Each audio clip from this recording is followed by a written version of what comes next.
Not everyone deserves the title of grandmother, my daughter-in-law said into the microphone while holding my grandson at his first birthday party. And when the room fell silent, she turned toward me with a smile so polished it barely looked human. Especially people who only know how to control others with guilt. A few guests laughed nervously, assuming she was joking, but then Vanessa lifted her champagne glass slightly higher and added, "Some people think buying gifts makes them family." That was when I realized she wanted everyone in that backyard to look at me and see a burden instead of a grandmother. I kept smiling anyway. At 69, I had learned that humiliation becomes far more painful when you give people the reaction they came looking for. The party was being held behind Daniel and Vanessa's new colonial-style home outside Hartford. The kind with white pillars, expensive landscaping, and a stone patio large enough for 50 guests. Pale blue balloons floated above the dessert table. A giant wooden sign read "Noah is one." Children ran through the grass with frosting on their cheeks while soft country music played through hidden outdoor speakers. From a distance, it probably looked like the perfect American family celebration. I had spent 3 weeks preparing for that afternoon. I knitted Noah a cream-colored blanket by hand even though arthritis made my fingers ache at night. I baked vanilla cupcakes shaped like little teddy bears because Vanessa once mentioned she liked tasteful homemade touches for social media photos. I even wore the pearl earrings Arthur gave me on our 40th anniversary because he always said they made me look elegant. My late husband believed family gatherings were sacred. He used to say birthdays were less about cake and decorations and more about reminding people they belonged to one another. Standing there with Vanessa's words hanging over the patio like cigarette smoke, I suddenly understood how long I had been slowly pushed outside that circle. Daniel stood near the grill holding a paper plate, staring down at the ground as if studying the brick pattern beneath his shoes might save him from choosing sides. My son never defended me anymore. He specialized in silence now. Vanessa adjusted Noah on her hip and continued greeting guests as though she hadn't just sliced through me in front of everyone we knew. The worst part was how natural she made it sound, like my exclusion had already become a normal fact everyone else quietly accepted. I reached down and smoothed the wrinkles from my linen blouse to stop my hands from trembling. Then I picked up my purse from the patio chair and walked toward the side gate without interrupting the party. No one stopped me. Not Daniel. Not Vanessa. Not even the relatives who had watched me help raise that family for decades. As I reached my car, I glanced back once and saw Vanessa posing for photos beneath the balloon arch while holding Noah in her arms like a trophy.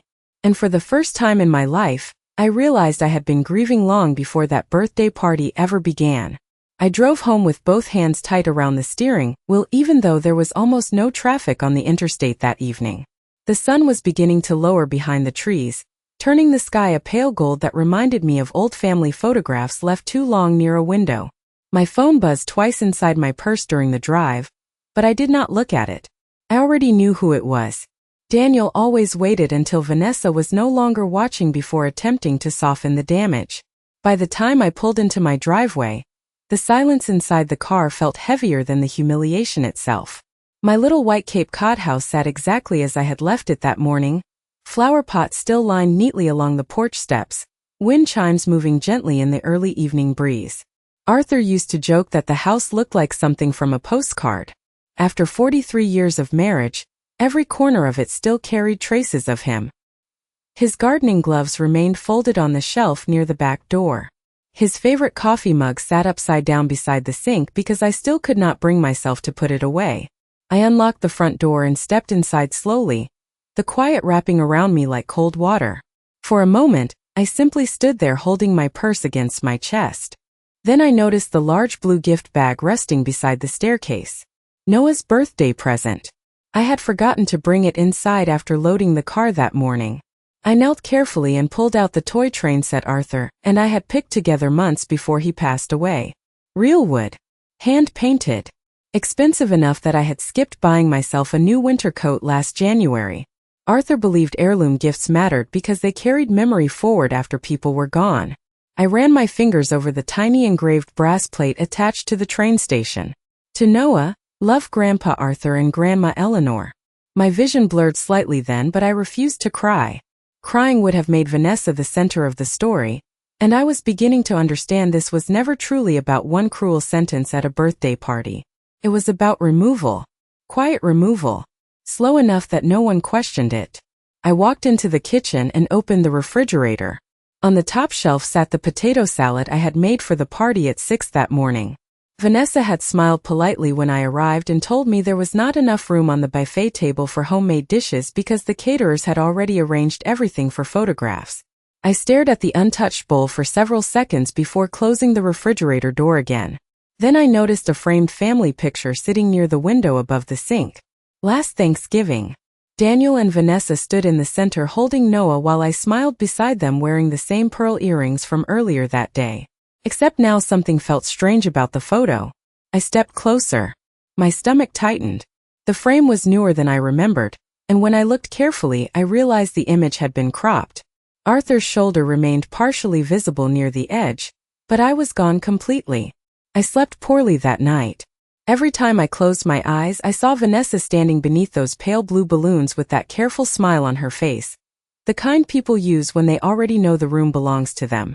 Around 3 in the morning, I gave up trying to rest and walked downstairs in my robe. The kitchen clock ticked softly above the stove while rain tapped against the windows in slow, uneven patterns. I made chamomile tea the way Arthur liked it, with a little honey and too much steam rising from the mug. Then I sat at the dining table staring at the cropped photograph again. The longer I looked at it, the more details began surfacing in my mind like objects floating up from deep water. Vanessa had been removing me for years. I just had not wanted to see it. There was the Christmas card from 2 years ago that arrived with a glossy family photo on the front. Daniel, Vanessa, and baby Noah stood in matching cream sweaters beside a fireplace while the inside message read, "Our little family." At the time I convinced myself it was harmless. Young couples liked modern wording. Then there was Noah's baptism 6 months later when Vanessa gently redirected the photographer before I could stand beside the church altar. "Immediate family only for this one," she had said sweetly while touching my elbow as though she were helping me instead of excluding me. Even my birthday last spring suddenly felt different in hindsight. Daniel had promised dinner at my favorite seafood restaurant downtown, but Vanessa canceled that morning claiming Noah had a slight fever. Later that evening I saw pictures online from a rooftop party at one of her friends' houses. Noah looked perfectly healthy sitting in a high chair surrounded by string lights and catered food. I remembered staring at those photographs alone in my living room, while reheating soup in the microwave.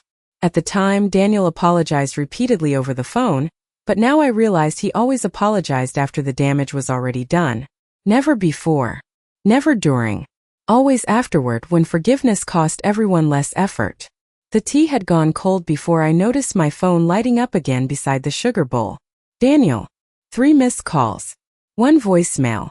I hesitated before pressing play. "Mom, Vanessa did not mean it the way it sounded," he said quickly, his voice low like he was hiding in another room. "Things just got stressful today and she feels like sometimes you overstep with Noah. Just give her a little time to cool down." I listened to the message. Twice. Not once did he say her words were wrong. Not once did he defend me. He only asked me to make myself smaller so the peace inside his house could remain intact. Outside, thunder rolled softly over the neighborhood. I stood and carried my cold tea to the sink, but as I passed the hallway table, something else caught my eye. A framed picture from Noah's baby shower. Vanessa stood surrounded by pastel decorations while guests smiled around her holding little paper plates of cake. I remember being there. I remembered helping arrange flowers for 3 straight hours that morning. Yet somehow, in that photograph too, I was missing. Arthur used to say that people reveal themselves slowly, like winter arriving one cold morning at a time instead of all at once. At the time I thought he was talking about strangers. Sitting alone in my kitchen while dawn crept across the windows, I realized he had been talking about family too. I carried the old baby shower photograph into the living room and lowered myself carefully onto the couch beneath the reading lamp Arthur always used at night.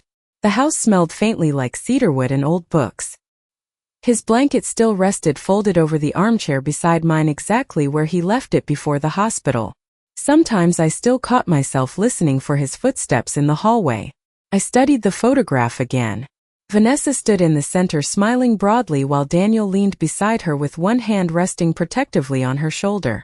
Friends surrounded them holding pink lemonade in mason jars decorated with blue ribbons. I remembered arranging those ribbons myself at 7 in the morning because Vanessa said the event planner had canceled unexpectedly. I remembered carrying flower boxes from my car into the country club ballroom, while my lower back ached so badly I needed pain cream before bed that night. Yet somehow, in every framed version of that memory, I no longer existed.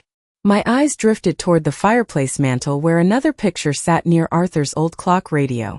Daniel at age 8, grinning proudly beside the wooden treehouse Arthur built one summer behind our first home in Vermont. We were not wealthy back then. Arthur worked double shifts at the manufacturing plant while I taught 3rd grade during the school year and tutored children during summers for extra grocery money. We spent years building our life inch by inch. I still remember Daniel asleep against my shoulder after Little League games and Arthur carrying him upstairs because he pretended not to notice when I cried from exhaustion. Family used to feel simple back then. Safe. Arthur especially adored the idea of becoming a grandfather one day. During his final year, after the doctors confirmed the cancer had spread too far for treatment to matter, he spent hours sanding pieces of oak wood in the garage building Noah's cradle by hand. Some afternoons I would sit beside him listening to old jazz records while sawdust drifted through the sunlight. A child should always know where he comes from, Arthur told me once while polishing the curved wooden rails. Roots matter more than people realize. At the time I thought he was speaking about tradition. Now I wondered if he had already sensed something darker approaching our family. The week before he died, Arthur asked me a strange question while we sat together in the hospital room watching snow fall beyond the parking lot. If anything ever changes after I am gone, he said quietly, promise me you will pay attention to actions instead of excuses. I asked him what he meant, but he only smiled tiredly and squeezed my hand. Back then I thought illness had made him fearful. Sitting there in the pale morning light years later, surrounded by photographs where I had slowly disappeared piece by piece, I finally understood he had seen the cracks forming long before I ever did. 3 days passed before anyone came to see me. Daniel sent 2 short text messages asking if I was feeling better, as though humiliation were some kind of seasonal flu that disappeared with enough sleep and herbal tea. Vanessa said nothing at all. The silence from their house felt deliberate now, carefully measured like every other absence that had slowly reshaped my place inside the family. On Thursday afternoon, while I was trimming dead roses near the mailbox, a silver sedan pulled into my driveway. I recognized the woman stepping out before she even closed the car door.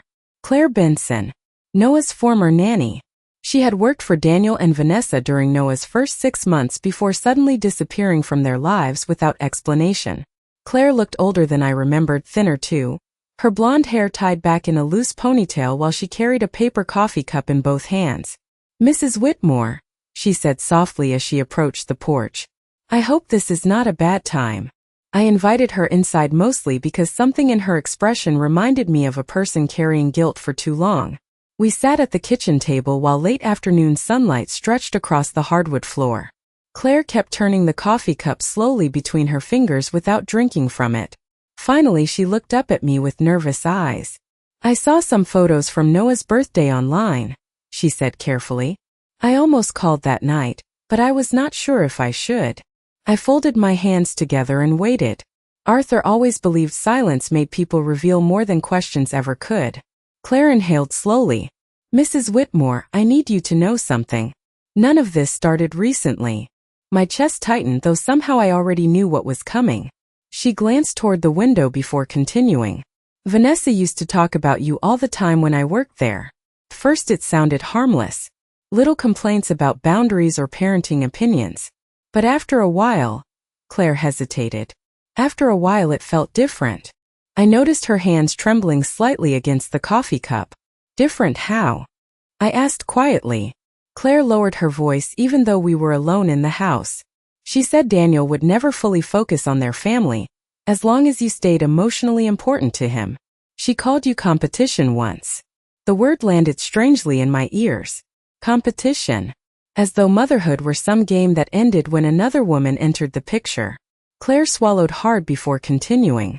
One afternoon I overheard Vanessa telling a friend on speakerphone that eventually Noah would stop thinking of you as his real grandmother if she controlled the environment early enough. The room suddenly felt colder despite the sunlight pouring through the windows. Claire looked genuinely upset now. I should have said something sooner. I just kept thinking maybe I misunderstood. But I knew she had not misunderstood anything at all. Every missing photograph, every canceled dinner, every careful exclusion, it had never been random. Vanessa was not simply pushing me away from the family. She was trying to erase me from Noah's memory before he was old enough to notice I had ever been there. After Claire left, I remained at the kitchen table long after the sunlight faded from the floorboards. The house had become so quiet that I could hear the refrigerator humming from across the room. I kept replaying one sentence in my mind. If she controlled the environment early enough. Vanessa was not reacting emotionally in isolated moments the way I once believed. She had a plan. A careful, patient plan. And somehow that realization hurt more than the insults themselves. Random cruelty can sometimes be forgiven. Strategy cannot. That evening I walked slowly through the hallway carrying Noah's unopened birthday gift in both hands. I stopped outside the small guest room Arthur had converted into a nursery during the final months of his illness. Pale yellow curtains still hung beside the windows. A wooden rocking chair sat near the corner with a folded quilt draped neatly across the back. Arthur spent nearly 6 weeks building the crib with his own hands despite the chemotherapy making him weak enough to need rest halfway through simple tasks. One day this room will be noisy, he told me while tightening the last screw into the crib railing. Little feet running everywhere. I stood in the doorway now staring at the untouched room and suddenly realized Noah had never spent a single night there. Not once. Vanessa always had a reason. The drive was too long. The weather might change. Noah slept better at home. I used to accept those explanations without question because love makes people willing to misunderstand their own pain. But something inside me had shifted after speaking with Claire. For the first time I stopped. Trying to excuse behavior that was designed to wound me quietly. My phone buzzed against the hallway table. Daniel again. This time I answered. "Mom," he said quickly, relief entering his voice the moment he heard me. "I have been trying to reach you for days." I leaned against the wall beside the nursery door. "I know." Silence stretched briefly between us. Then he sighed. "Vanessa thinks everyone needs a little space right now." There it was again. Space. Such a gentle, harmless word for something that felt like emotional exile. "Daniel," I asked softly, "did you agree with what she said at the party?" Another pause. Longer this time. I could hear traffic faintly through his phone speaker. "You know Vanessa gets protective when she feels criticized," he finally replied. "She thinks sometimes you make comments about parenting that undermine her confidence." I closed my eyes. Not once did he mention my humiliation. Not once did he ask whether I was hurting. The entire conversation revolved around Vanessa's comfort, as though preserving her feelings mattered more than preserving truth itself. "I see," I said quietly. "Mom, please do not make this bigger than it already is." Bigger. The word settled heavily inside my chest, as though I were the one expanding the damage instead of simply noticing it. After we hung up, I walked into the nursery and placed Noah's unopened train set carefully beside the crib. Then I sat in the rocking chair Arthur built and looked around the silent room. For years I believed I was losing my place in the family because time changes relationships naturally. But sitting there beneath the soft yellow curtains, I finally understood something far more painful. I had not been forgotten. I had been managed. The following Monday, I received a phone call that changed the direction of everything. I had just returned from the grocery store and was placing soup cans into the pantry when the house phone rang. Almost no one used that number anymore. For a moment I considered letting the answering machine pick up, but something made me pause. "Eleanor Whitmore speaking," I said quietly. "Mrs. Whitmore, this is Harold Bennett from Bennett and Rowe. Family Law." I immediately recognized the name. Harold had handled Arthur's estate after the funeral 3 years earlier. He had also been Arthur's closest friend since college. His voice carried the same calm, measured tone I remembered from those difficult months after Arthur passed away. "I apologize for calling unexpectedly," he continued. "But there are some matters regarding Arthur's trust that I believe should be reviewed in person." I frowned slightly. "Is something wrong?" There was a brief silence before Harold answered carefully. "Not wrong exactly. But there are documents Arthur instructed me to revisit if certain family circumstances changed over time." My fingers tightened around the pantry shelf. Arthur again. Even after death, pieces of him kept surfacing exactly when I needed them most. We arranged to meet Wednesday afternoon at his office downtown. The next 2 days passed strangely. I found myself paying attention to details I once ignored. Vanessa uploaded dozens of carefully edited birthday photos online, each one polished until the family looked more like a magazine advertisement than real people. Noah wore tiny suspenders.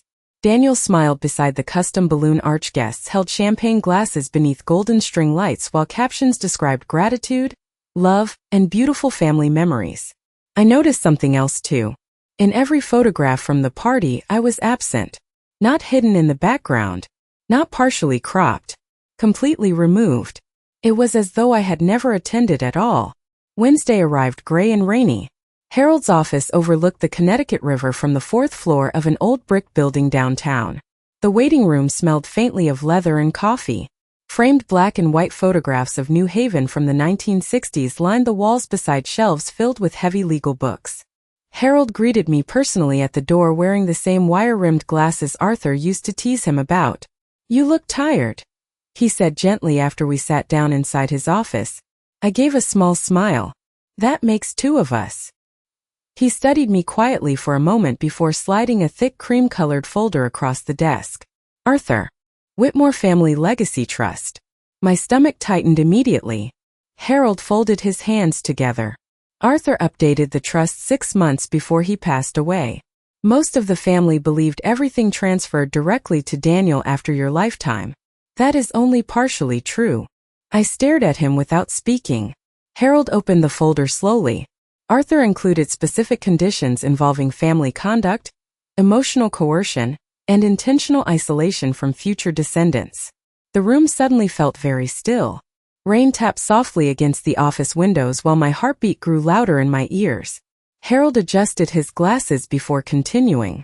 "In simple terms, Eleanor, Arthur anticipated the possibility that someone might eventually attempt to separate you from your role within the family. And if that happened, the trust changes considerably." For several seconds I could not speak. I simply stared at the folder resting between Harold and me, while rain blurred the city beyond the office windows. Arthur had always been thoughtful, but this felt different. Deliberate. Protective in a way that reached beyond his own lifetime. Harold carefully removed a document from the folder and adjusted it beneath the desk lamp. "Arthur insisted this section remain confidential, unless there was evidence of intentional emotional exclusion involving you and future grandchildren," he explained quietly. My throat tightened. "He really wrote that?" Harold nodded once. "In great detail." He handed me the document.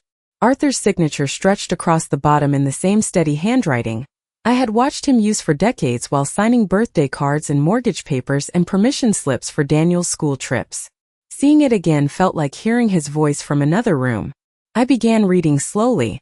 The language was formal, filled with legal terminology, but the meaning underneath it was painfully clear. Arthur had established a protected educational trust for Noah and any future grandchildren. However, management authority over that trust remained entirely under my control, unless I voluntarily transferred it. More importantly, the document contained a behavioral clause. If any direct family member intentionally attempted to isolate me from my role as grandmother through manipulation, humiliation, or restricted contact, their discretionary access to family distributions could be suspended indefinitely. I looked up at Harold in disbelief. "Arthur thought this might happen?" Harold leaned back quietly in his chair. Arthur noticed things during his final year that concerned him deeply. Not dramatic things. Patterns. My chest ached hearing that word again. Patterns. "He never wanted conflict," Harold continued. "But he believed respect inside a family should never become conditional." I lowered my eyes back to the document. My hands trembled slightly now, not from fear but from something stranger. Validation. For months, maybe years, I had questioned my own instincts. Every exclusion came wrapped in politeness. Every insult softened with excuses. Over time, I began doubting whether the pain was even real. Yet Arthur had seen it clearly enough to prepare for it before he died. Harold reached for another paper inside the folder. "There is more." He slid a sealed envelope across the desk toward me. My name was written on the front in Arthur's handwriting. "Eleanor, Private. I stared at it without opening it. Suddenly the room felt too small to contain all the years pressing against my chest. Arthur asked me to give this to you only if you ever began questioning your place in the family, Harold said softly. Outside, the rain continued falling steadily against the windows while traffic moved slowly below along the riverfront. I finally opened the envelope carefully. Inside was a single handwritten letter folded twice down the middle. Eleanor, if you are reading this, then something inside our family has shifted in a way I prayed would never happen. I already knew Vanessa viewed relationships differently than we did. To her, family is control, image, position. But you must remember this above all else. Love that needs permission from another person is not love at all. I stopped reading for a moment because my vision blurred unexpectedly. Harold pretended not to notice. My fingers pressed gently against the paper while Arthur's words settled into the silence around me. And for the first time since that birthday party, I no longer felt confused. I felt awake. Something changed in me after leaving Harold's office that afternoon. Not anger. Anger burns hot and fast. What I felt was colder than that. Clearer. For years I had approached every painful moment with the hope that kindness and patience would eventually repair what was breaking inside the family. But once you finally see manipulation clearly, you cannot force yourself back into confusion. The following week passed quietly. Daniel stopped calling as often, though Vanessa continued posting carefully curated family photographs online almost daily. Pumpkin patch visits. Matching outfits. Noah laughing in expensive seasonal sweaters, while captions described gratitude and togetherness. Thousands of strangers admired the pictures. None of them could see the tension hidden beneath those polished smiles. On Friday evening, Daniel finally called again. His voice sounded unusually cheerful. "Mom, Vanessa thought maybe we should all have dinner together tomorrow night," he said. I stood at the kitchen counter peeling apples for a pie while rain drifted softly against the windows.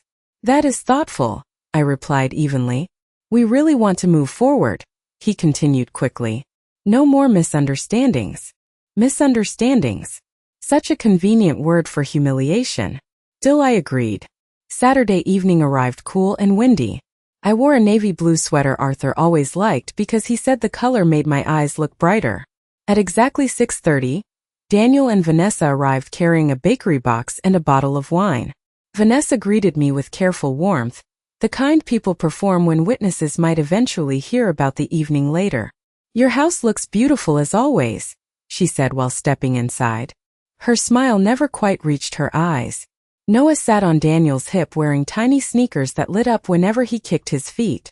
The sight of him still softened something inside me despite everything else.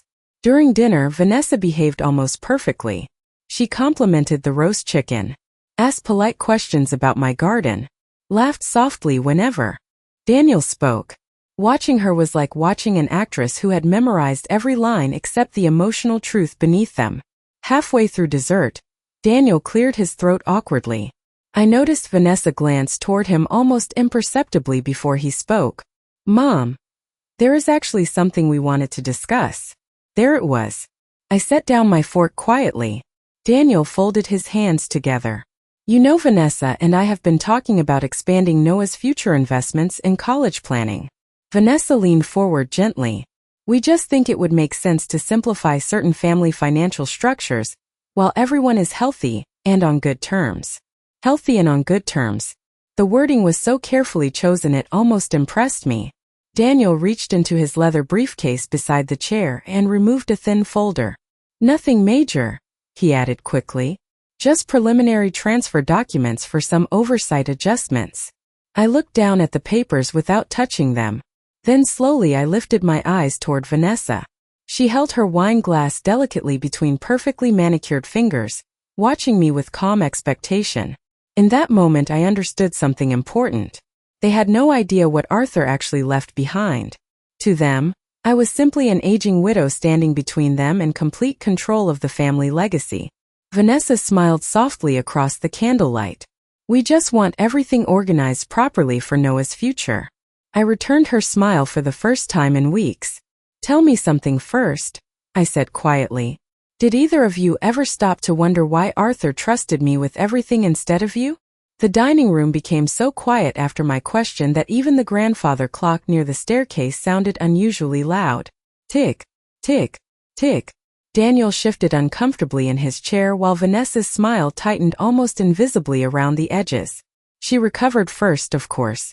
Vanessa always recovered quickly. I am sure Arthur trusted everyone appropriately, she replied smoothly before lifting her wine glass to her lips. We are only trying to make practical decisions for Noah's future. Practical. Another soft word hiding sharp intentions. Beneath it, I folded my napkin carefully beside my dessert plate and looked at Daniel instead of her. Did you read these documents before bringing them here? Daniel hesitated just long enough to answer my question without speaking. Vanessa reviewed most of it with our financial advisor, he finally admitted. Of course she had. I noticed Noah playing quietly on the living room rug nearby, stacking wooden blocks beside the fireplace Arthur built with his own hands 30 years earlier. The sight grounded me unexpectedly. This was never truly about money. It was about permanence. About who would shape the story Noah eventually grew up believing about his family. Vanessa leaned slightly forward in her chair. Eleanor, nobody wants conflict. We simply think it makes sense for younger parents to have streamlined authority moving forward. Streamlined authority. The phrase almost sounded corporate. I wondered if she practiced these conversations beforehand. I stood slowly from the table and walked toward the hallway cabinet near the stairs. Inside, beneath old photo albums and insurance papers, rested the cream-colored folder Harold gave me earlier that week. When I returned to the dining room carrying it, I noticed the first flicker of uncertainty pass across Vanessa's face. Daniel looked confused. What is that? He asked. I placed the folder gently onto the table between the candles and dessert plates. Something your father prepared before he died. Neither of them spoke now. I opened the folder carefully and removed the trust documents along with Arthur's handwritten letter. The atmosphere in the room shifted immediately. Even Noah seemed quieter in the next room. Arthur anticipated many things, I said softly, including the possibility that someone might attempt to separate me from my grandchildren through humiliation, manipulation, or emotional restriction. Vanessa's expression froze completely. Daniel blinked several times as though struggling to process the words. I slid the highlighted legal page across the table toward them. If such behavior occurs, I continued calmly, all discretionary family distributions and trust access may be suspended, indefinitely at the trustee's sole discretion. Daniel grabbed the paper first. His face drained of color line by line while he read. What is this? He whispered. Vanessa immediately reached for the document beside him, scanning the paragraphs faster and faster. For the first time since I had known her, I watched genuine panic disturb her composure. This cannot be enforceable, she said sharply. Arthur would never create something this extreme. I met her eyes evenly across the candlelight. Arthur believed family should be built on love, not control. Daniel looked up at me then with an expression I had not seen since childhood. Fear mixed with shame. Mom, you would not actually use this against us. Against us. Not against me. Not after weeks of humiliation and exclusion and carefully managed cruelty. I glanced toward Noah stacking blocks quietly near the fireplace and suddenly Arthur's final letter echoed clearly through my mind.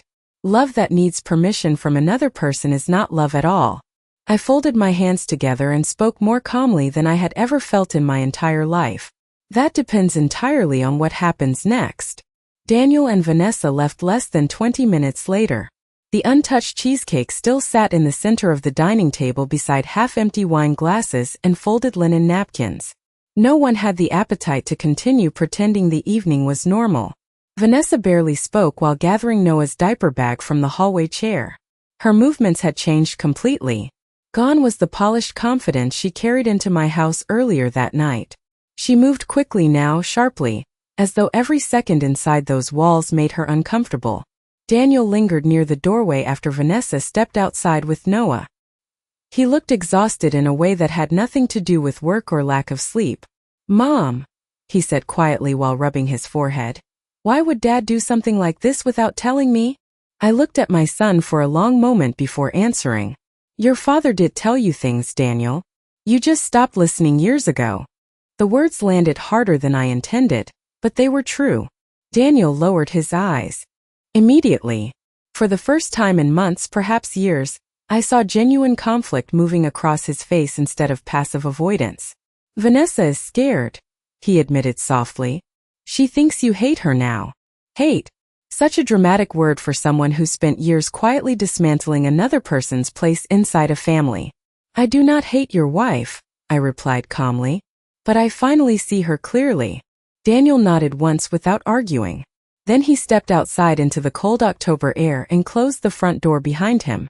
I stood alone in the silence afterward, listening to their car pull away from the curb. Strangely, I did not feel victorious. I felt tired. Deeply tired, in the kind of way grief settles into the bones after carrying too much disappointment for too long. Over the next several days, things inside the family shifted quickly. Daniel stopped posting cheerful family photographs online. Vanessa's social media accounts became noticeably quieter. Mutual friends who once commented constantly beneath her carefully staged posts suddenly disappeared from the conversation altogether. News travels fast in affluent suburban communities, especially when lawyers and family trusts become involved. Harold later told me Vanessa contacted 2 separate attorneys trying to challenge the behavioral clause inside Arthur's trust, but neither believed she had a strong case. Legally, Arthur had structured everything carefully. Emotionally, however, the damage spreading through the family could not be solved by paperwork alone. The following Sunday afternoon, my sister Carol called after church. "What on earth happened at Noah's birthday?" she asked carefully. I stared out the kitchen window at leaves drifting across the backyard grass. "Why do you ask?" There was a brief hesitation before Carol answered. "Vanessa told people you threatened to take Noah away financially unless she behaved a certain way." I almost laughed at the absurdity of it. Even now, Vanessa needed to control the narrative. Needed to remain the victim somehow. "That is not what happened," I said quietly. Carol sighed softly. "I know. Honestly, Eleanor, some people have noticed things for a while." The comment stayed with me long after we hung up. Some people noticed, which meant I had not been invisible after all. Others saw the exclusions, the coldness, the careful humiliations wrapped in politeness. They simply stayed silent because silence is easier than confrontation. Later that evening, while watering the plants near the living room window, I noticed something unusual outside. Daniel's car sat parked quietly across the street beneath the maple trees.